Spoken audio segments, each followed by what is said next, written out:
She was delighted. Both her great-nieces, Kai and her cousin Stella, had matured into women she could respect, women capable of restoring and protecting the family. They weren't much alike, but that didn't matter. She'd watched Stella rebuild a large part of Vatta's trade network from a separate headquarters in the Moscow Confederation, or Confederacy, or whatever they called it. Kai's military genius had already thwarted the greatest threat to interstellar trade in Grace's lifetime, and Kai would, Grace was sure, make space safe for trade ships into the future.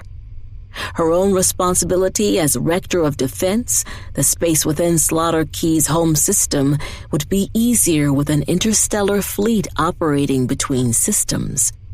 Kai would arrive in a few hours. Grace looked at the action items on her desk screens, scarcely time enough to clear everything before then. She checked briefly when Kai's pinnace reached the station and when the Space Force shuttle undocked and then settled to work again. The weather had turned foul before dawn.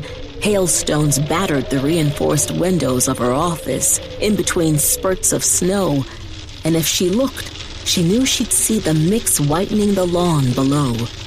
The shuttle would be delayed some hours to avoid the rough weather, but the forecast said a clear night would follow as the front pushed offshore and the storms went with it. She was deep in the intricacies of the proposed biennial budget request when her implant pinged. Yes? McRobert, the shuttle's had a problem. Ice ran down Grace Vatta's spine. It's gone? Always expect the worst, then anything else would be good news. She'd learned that early. No, emergency landing a long way out in the Oakland, and they were trying to make the ping it, but didn't. Sabotage? Almost certainly, and internal at that. I've opened a case. I need your sign-off. You have it. She punched a sequence of buttons on her desktop and pressed her thumb to the reader. McRobert was the one person in the Defense Department Grace trusted absolutely as he trusted her. Two old spooks, she thought, as her office door opened. She touched her tongue to the correct molar, signaling McRobert to wait a moment. Olwen, Grace's personal assistant, looked in, her face pale.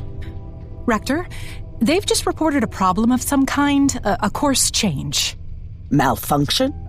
Yes, Sarah, but no details. They're planning to land somewhere in the ping-it chain. I've notified meteorology and the satellites, but the transponder went off. A line of curses crackled through Grace's mind. She used none of them. We'll have to change the schedule. I'll need the President's staff first. Then Port's Militia, Space Force Academy, finally Vatta headquarters. Set up the calls, please. Does this mean someone attacked us? Is it a war? The war rumor had started as soon as Kai's flagship showed up in the system. No, it's not war. I expect the shuttle had engine trouble. Get me that line to the President's staff, please. Olwen nodded and shut the door. Grace's heart was racing. She wanted to charge out of her office, do something, but she must not. One thing at a time. She spoke to McRobert. I'm shutting down the airfield reception here.